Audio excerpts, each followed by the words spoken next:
At Hot Rod, we build a ton of project vehicles, but the one that's been with me longest is my 1970 Dodge Super Bee. Last year, we rebuilt the thing in no time to take it to a race in Las Vegas, and here's some behind-the-scenes footage of the thrash it took to get that done.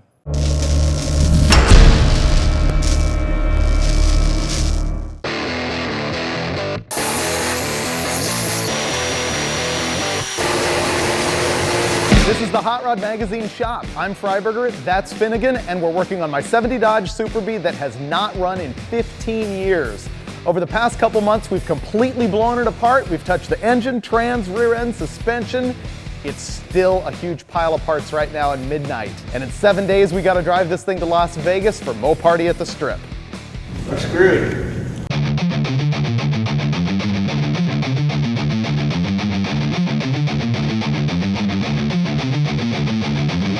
The deal with the Super Bee is that it's my first car. I bought it in 1983 when I was 15 years old and used it as a daily driver forever. Went to high school in it and all of that.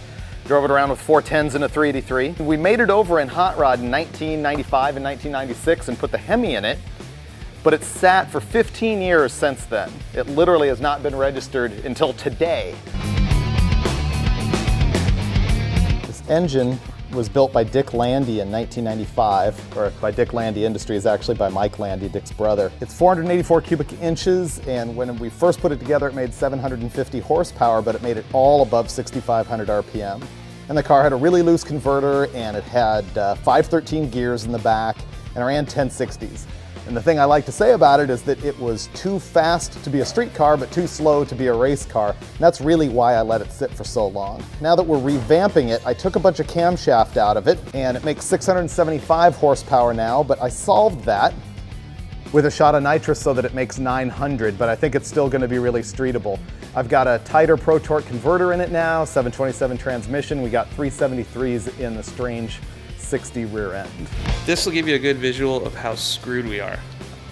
Got 7 days to go, and these are all the things on the car that are not done. There's big circles around the ones that actually matter, like, you know, having a shifter and putting fluid in it, you know, bleeding the brakes because stopping's good. This needs a big circle around it. That's the nitrous system. That's a must do. We're gonna make that happen right after we put a radiator in it and, you know, maybe wire the starter. If we actually had 7 days, I wouldn't feel screwed at all. This would be a breeze.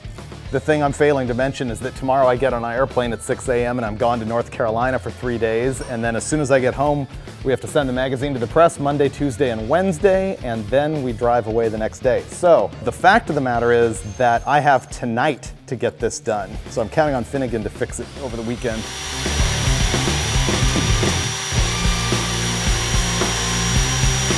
It is Thursday today, right? What time is it? Yeah. It might be Friday now. Might be Friday. I've been working 20-hour days. I'm a little punchy here, but I think it's Wednesday, almost Thursday.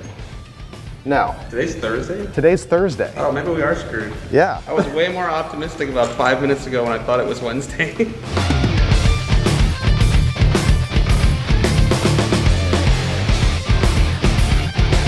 This is a big moment because it's the first time we install the intake manifold for the last time.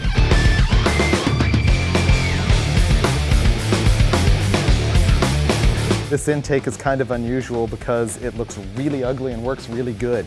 It's just like a Mopar crate engine intake, but back in the early 90s when this was a fresh design, Dick Landy actually prototyped because they were thinking about making a high-rise, heavily ported Dominator version of this dual plane, and they didn't. So I've got this one. Aero Racing in Michigan also made some of these, and Mopar never produced them. So this is kind of an unusual unit. Having Finnegan working for you is like having two guys working against you, so I'm not sure we're really gonna get this done.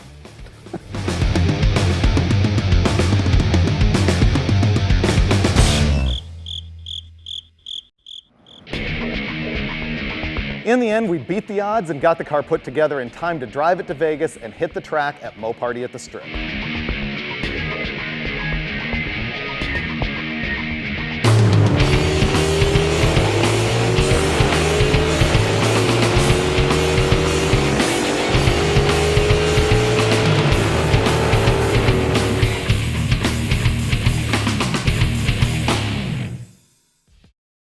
We did pull off a high 11-second pass, but unfortunately I destroyed the transmission doing it.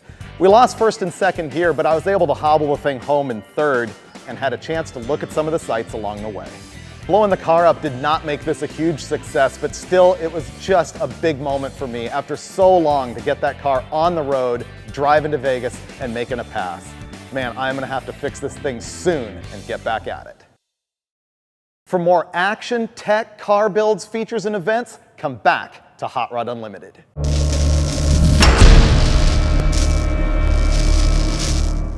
Why do we find stress to be entertainment? It's a coping mechanism.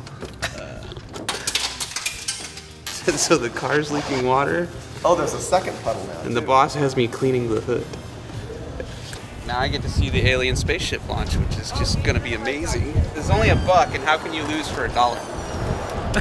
Like that? Just like that.